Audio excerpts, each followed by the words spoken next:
जानिब हम खामोश नहीं रहेंगे। सो फैसले जहां तक अपने पॉलिटिकल नैरेटिव के हवाले से उनको सूट कर रहे हों तो सौ सलाम, और अदलिया की सरबुलंदी के बात की जाएगी, वो ट्वीटें होंगी, वो प्रेस कॉन्फ्रेंस होगी। और अगर फैसले आपकी अपनी सियासी कन्वीनियंसेस के खिलाफ आएंगे तो फिर यही बात है कि जी अब मज़ाहमत होगी और हम भी बताने पे मजबूर हो जाएंगे कि हमें दीवार से कौन लगा रहा है। सो प्रोग्राम के पहले से बात करेंगे। फवाद चौधरी साहब हमारे साथ मौजूद है। अभी तो वो फैसला आया ही नहीं है जिसका PMLN के हवाले से जो एंटिसिपेट कर रहे हैं कि हमजा साहब CM पंजाब नहीं रहेंगे, लेकिन अभी से बड़ी एक सख्त टोन फवाद साहब अपना ली गई है। लेकिन बहरहाल कोई पहली मर्तबा तो नहीं है, तो मुल्क में हमारे एक रिवायत है कि पसंद नहीं आता फैसला या कोई रिमार्क पसंद नहीं आता या कोई ऑब्जर्वेशन पसंद नहीं आती तो फिर ठीक है, आप तनकीद करते हैं, बाहर आके फैसले वही पसंद आते हैं जो हक में आए। देखिए, वो तो खैर आपने सारा कंपैरिजन दे ही दिया, लेकिन मुझे लगता ये है कि नॉट एज अ PTI का जो हमारा जो मेरा ताल्लुक है, बट जस्ट एज अ जो एक स्टूडेंट ऑफ पॉलिटिक्स, मुझे ये लगता है कि जो मरियम नवाज हैं और नवाज शरीफ हैं वो काफ़ी मायूस हैं अपनी ये जो उन्होंने बूट पॉलिश पॉलिसी के जरिए हुकूमत ली और उसमें जो उन्हें नाकामी हुई है। अब मुस्लिम लीग जो है वो उसमें मायूस है और अब ये कोशिश कर रहे हैं,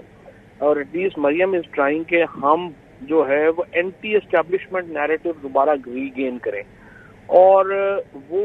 एक जुडिशरी के खिलाफ एक गैर ज़रूरी तौर के ऊपर जो कैंपेन्स बनाई आज इन्होंने, और फिर आपने तलाल चौर का भी सुनाया, फिर आपने मरियम की ट्वीट्स भी दिखाई हैं और ओवरऑल भी जो साद रफीक ने बातें की हैं,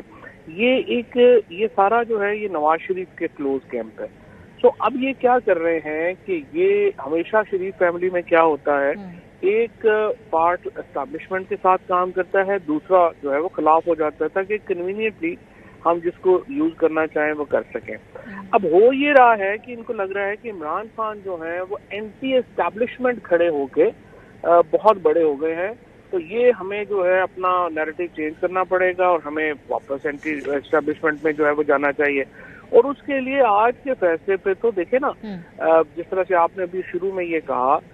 ये कोई सुप्रीम कोर्ट का तो नहीं, पाकिस्तान में बड़ा रेयर मौका होता है जहाँ पे सारे बड़े लीगल माइंड एक इंटरप्रिटेशन पे एग्री हों। अब ये सलमान अकरम राजा PTI के नहीं है, एतजाज हसन PTI के नहीं है, आबिद जुबैरी PTI के नहीं है, लेकिन ये सारे बड़े वकील जो हैं वो इस नुक्ते पे यकजा है कि ये रूलिंग बिल्कुल रबिश है। इसके ऊपर इतना ज्यादा जो रिएक्शन उन्होंने दिया है PMLN ने, और ये जो स्पेशली आपने बड़ा जबरदस्त टुकड़ा वो सुनाया पहले, बिकॉज जो पहला बेंच था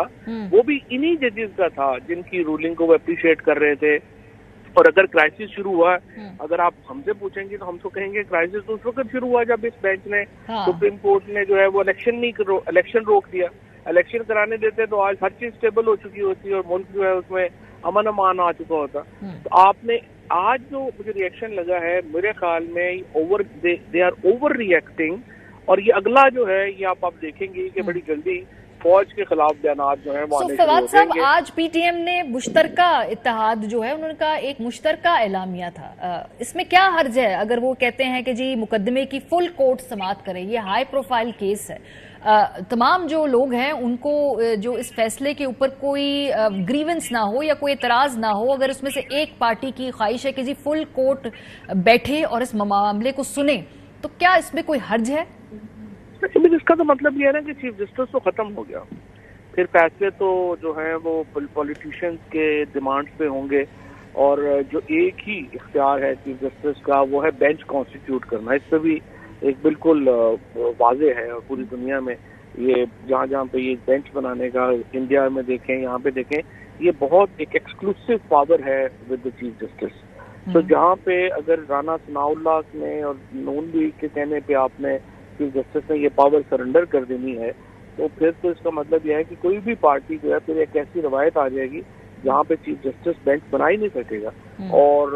वो तो फिर पॉलिटिकल फैसले हो जाएंगे। लिहाजा ये जो बेंच है इसमें इसलिए भी मुझे लगता है कि ये इसलिए कंटिन्यू करेगा कि इन्होंने शुरू से जो रिलीफ दिया था, आपको मालूम है हमजा शरीफ तो अभी इसी आर्टिकल के तहत मुंतखब नहीं है। हमजा शरीफ जो इस वक्त वज़ीर आला है वो इसी बेंच के फैसले की वजह से चीफ मिनिस्टर हैं। یہ جو الیکشن بھی ہوا ہے وہ بھی اسی بینچ نے کیا ہے, جو کنٹیمپٹ ہے وہ بھی انہی کے پاس ہے. تو یہ سب ایک ہسٹری ہے جو اس بینچ کے سامنے ہے, اور یہ فل بینچ بنانے کا مقصد صرف یہ ہے کہ لمبا کیا جائے. اور اگر آپ نے 1 مہینہ پنجاب اور اس طرح سے چلایا, 3 مہینے میں حشر ہو گیا ہے. دیکھو ماریہ, ہم یہاں پہ یہ بات تو کر رہے ہیں نا کہ یہ پولیٹیکل کرائسس ہم دیکھ رہے ہیں, ہم گورننس پہ کرائسس نہیں دیکھ رہے. اتنا بڑا پاکستان میں یہ اور سبسیکوینٹ اکنامک کرائسس نا, یہ سارا کچھ جڑا ہوا ہے اس سے فواد صاحب. لیکن دیکھیں نا, اب آپ لوگ بھی تو کوئی سیاستدان سوجھ بوجھ سے معاملہ حل کرنے کی یا تو آپ نے کیپیسٹی نہیں ہے یا پھر نیت نہیں ہے. معاملے پارلیمنٹ کے اندر طے ہونے ہیں, آپ کا ڈپٹی اسپیکر رولنگ دیتا ہے, وہ عدالت میں چیلنج ہوتی ہے, عدالت پھر ڈائریکشن دیتی ہے, اس کے باوجود بھی آپ دیکھتے ہیں کہ کس طریقے سے وہ پورا ہاؤس چلا, وہ پروسیس ہوا. آپ نے دوسرے اداروں کے اوپر اپنے فیصلے چھوڑ دیے. پنجاب اسمبلی کے اندر آ جائیے, دوبارہ آپ کو عدالت نے ایک رستہ دکھایا کہ الیکشن کرا کے آ جائیں, وہاں پہ کنٹروورسی کریٹ ہوئی, دوبارہ عدالت کے پاس گئے, وہ پھر آپ کو ڈائریکشن دیں گے. پتہ نہیں اب آپ سالو کر سکتے ہیں اپنا خود ایک کرائسس سیاستدان بیٹھ کے یا نہیں, تو پھر اب یہ سارے فیصلے پارلیمنٹ سے باہر آپ نے اور اداروں کو خود سونپ دیے. نہیں, یہ تو بات کمپیریزن آپ کا بالکل ہی درست نہیں ہے. اس کی وجہ یہ ہے کہ جو پہلا کرائسس ہے, وہ جو کرائسس کریٹ ہوا وہ تو ایک انٹرنیشنل کنسپریسی کے نتیجے میں کریٹ ہوا. جو ہماری پارلیمنٹ کی جو ڈیسیژن میکنگ تھی وہ تو اسکٹل ہو گئی, اس کو تو روک دیا گیا. اس کو تو جو پارلیمنٹ ہے وہ آزاد ہی نہیں رہی, تو اس نے کیا فیصلے کرنے تھے. تو جب نیشنل اسمبلی کے لوگوں کو ایک امبیسی میں بلا کے بتایا جا رہا تھا کہ آپ نے یہ کرنا ہے, نو کانفیڈنس موو آئے گی, اس کو ہر صورت میں کامیاب کرنا ہے, تو آپ کی نیشنل آپ کی تو ختم ہوگی. تو سر سپریم کورٹ نے تو اس رولنگ کے حوالے سے صحیح دیا نا فیصلہ, ایٹ لیسٹ وہ فیصلہ تو پھر وہ مانا بھی آپ نے نا, اس کا مطلب ہے کہ وہ رولنگ غلط تھی, تو اسٹیبلش ہو گیا نا ابھی تک کے جو فیصلے کے بعد, کہ نہیں وہ تو امپلیمنٹ ہو گئی نا. لیکن رولنگ تو ہم نے تو اس فیصلے کو کرٹیسائز کیا ہے. ہم کیا کہہ رہے تھے, ہم تو کہہ رہے ہیں کہ آپ نے اگر سمجھتے ہیں کہ اب جو مدعا ہے اسپیکر کا وہ غلط ہے, تو پھر آپ میرٹس کے اوپر کمیشن بنائیں.